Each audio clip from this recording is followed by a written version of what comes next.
سی pack کی 10 سالہ تقریبات، مفاہمت اور دوستی کے نئے دور کا آغاز۔ نئے ماڈل کے ساتھ چینی صدر کی نمائندہ خصوصی اور نائب وزیر اعظم ہی لائفنگ کی موجودگی میں مفاہمتی یادداشتوں پر دستخط۔ وزیر اعظم شہباز شریف کا خطاب، کہا چین نے ہر مشکل دور میں پاکستان کا ساتھ دیا۔ آئی ایم ایف سے معاہدے کے لیے چین کا کردار ناقابل فراموش ہے۔ وقت آئے گا دوست دشمن پاکستان کی عزت کریں گے۔ چینی نائب وزیر اعظم ہمارے لیے معاشی خوشحالی کا پیغام لائے ہیں۔ 100 روپے کے خصوصی سکے کی بھی نمائش۔ چینی عوام پاکستان سے دوستی کو خاص اہمیت دیتی ہے۔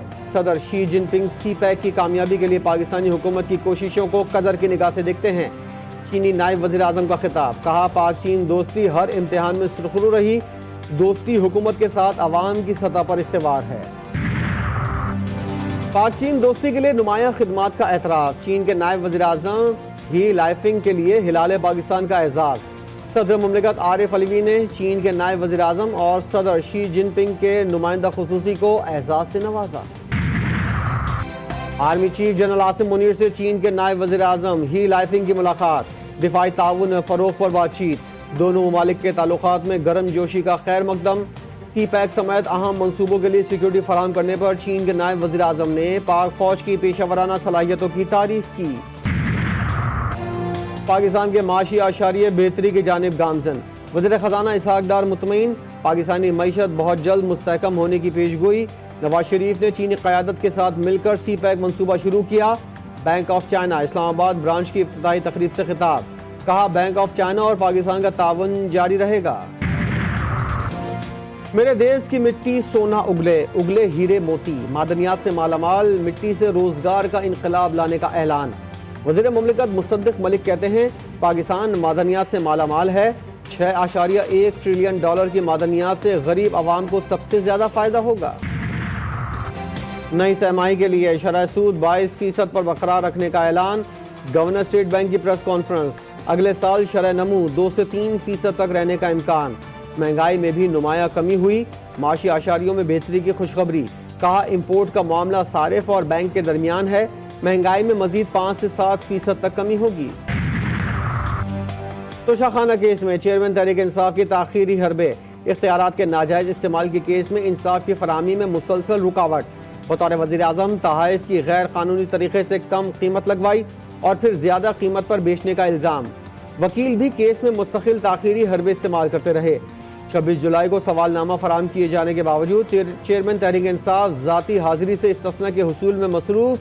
کیس کی سماعت آج پھر ہوگی۔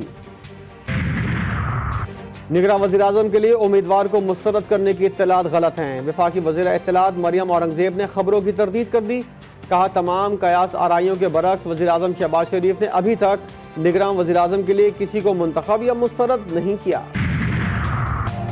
کراچی کی آبادی 2 کروڑ بتانے کی سازش قبول نہیں۔ ایم کیو ایم پاکستان کے سربراہ خالد مقبول صدیقی کہتے ہیں کراچی کی مردم شماری پر بار بار شب خون مارا گیا، گنتی میں ڈنڈی ماری گئی، ہمارے مطالبے کو احتجاج میں تبدیل نہ کیا جائے۔ اگست کے پہلے ہفتے میں دریائے راوی، چناب اور ستلج کے بالائی علاقوں میں طوفانی بارشوں کا امکان۔ حالیہ بارشوں سے منگلہ ڈیم 84 اور تربیلا ڈیم 85% بھر چکے ہیں۔ 4 سے 6 اگست کے درمیان دریائے جہلم میں منگلہ کے مقام پر اونچے درجے کا سیلاب متوقع ہے، پی ڈی ایم اے نے خبردار کر دیا۔ ذکر حسین علیہ السلام اور مجالس اعضاء کے ملکی کاروبار پر مثبت اثرات۔ 1 سے عاشورہ تک اربوں روپے کا کاروبار، نظر و ضیاء سے تاجروں کو اربوں روپے کا منافع، کسانوں کی زرعی اجناس کی فروخت۔ تبرکات کے ساتھ کروڑوں افراد نے نظر و نیاز سے پیٹ بھر کر کھانا کھایا۔ مہنگائی کے ستائے شہریوں پر ایل پی جی سلنڈر کا حملہ، اگست کے لیے گھریلو سلنڈر 281 روپے 51 پیسے مہنگا، فی کلو ایل پی جی کی نئی قیمت 201 روپے 15 پیسے مقرر۔ اوزرا نے نوٹیفیکیشن اور صحت کی نعمت ایک ساتھ، مٹی کے برتنوں میں کھانا کھانے کا اپنا ہی سواد، کوٹ ادو میں مٹی کے خوبصورت ظروف کی شکل دینے کا فن برقرار، قدردانوں کی ناقدری کے باوجود کمہاروں کا حوصلہ جوان۔